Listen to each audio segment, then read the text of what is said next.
Okay, so the first topic for the online lessons and the new topic and the last topic for this bimester is going to be exponential functions.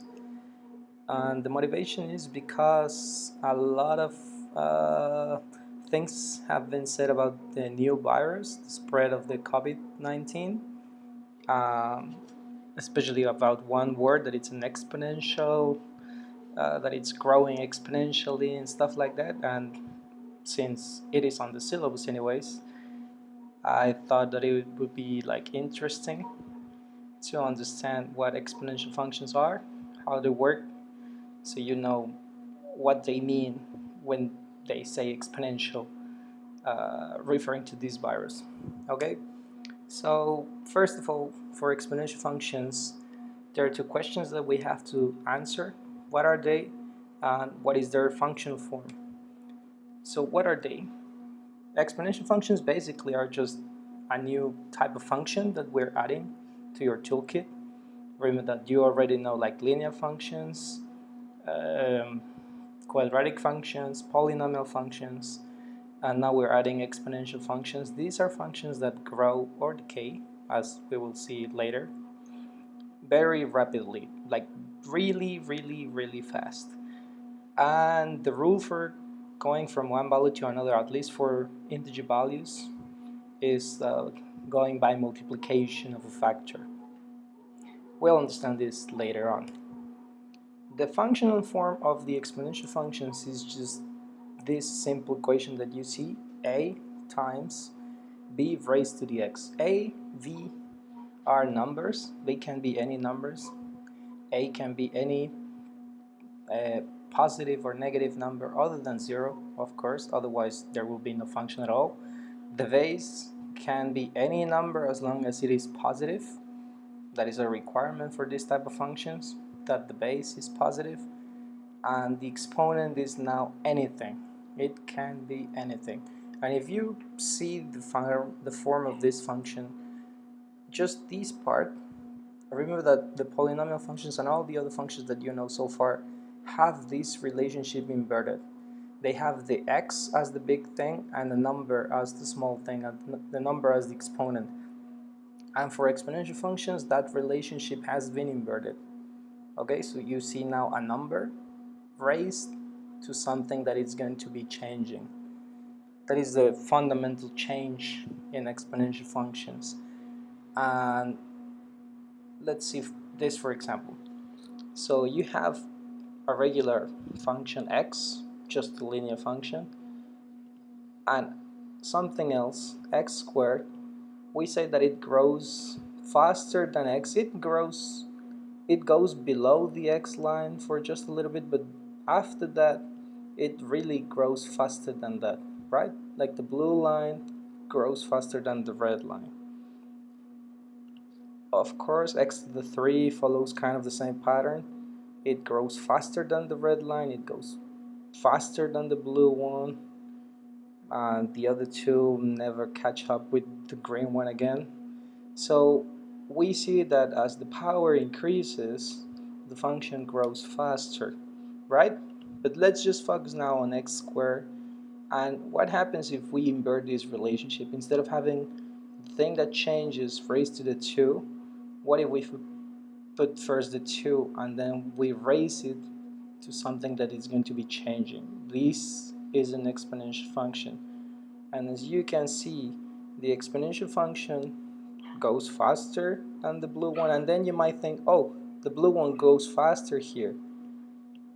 But that is just an illusion, because pretty soon the exponential function, remember, is the black line, grows faster than the blue line, and the blue line never catches up again. So indeed, the exponential function grows faster than the regular polynomial function. What about x to the 3 compared to 3 to the x? Well, same story.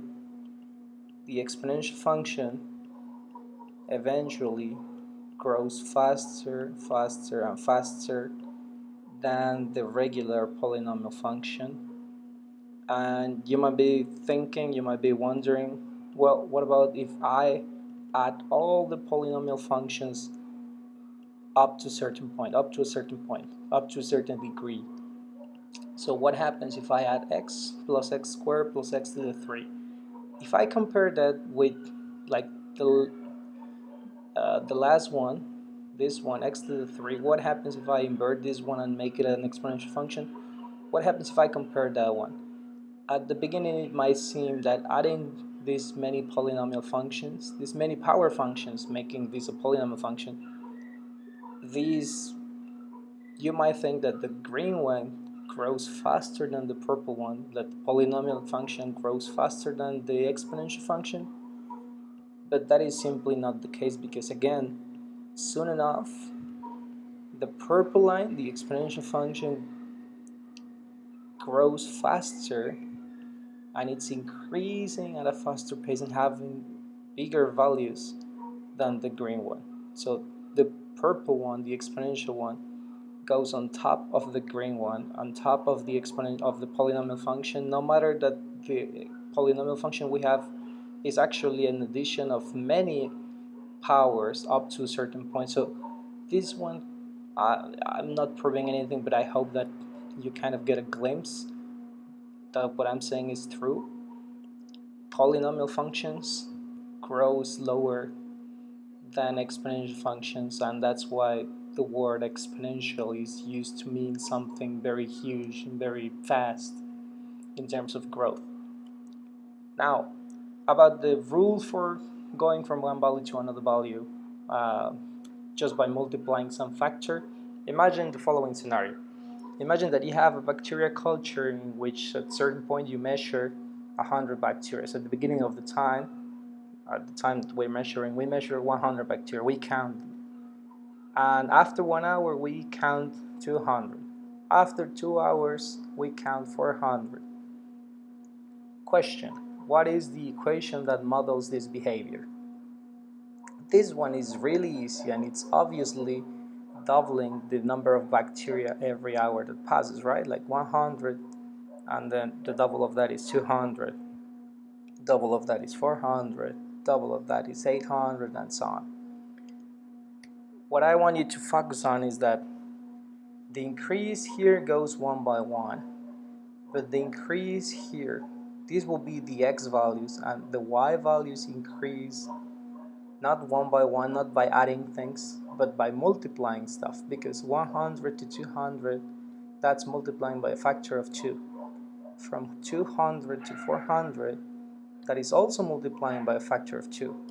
From 400 to 800, that is also a multiplication by a factor of 2. So all these numbers grow from the later one to the to the next one by multiplying by a factor of 2. Therefore, the equation, this function is an exponential function, and the equation that models this behavior has to be written as an exponential function, 100 times 2 to the x. Why? Because we put first here the initial value, the y-intercept, then the base is the growth factor or the decay factor if this was decaying, and the x is the exponent, like the thing that's going to be changing. Okay, imagine now that you instead of having like 100, 200, 400, like something simple, you had 100 bacteria at the beginning, 230, then 529, and so on.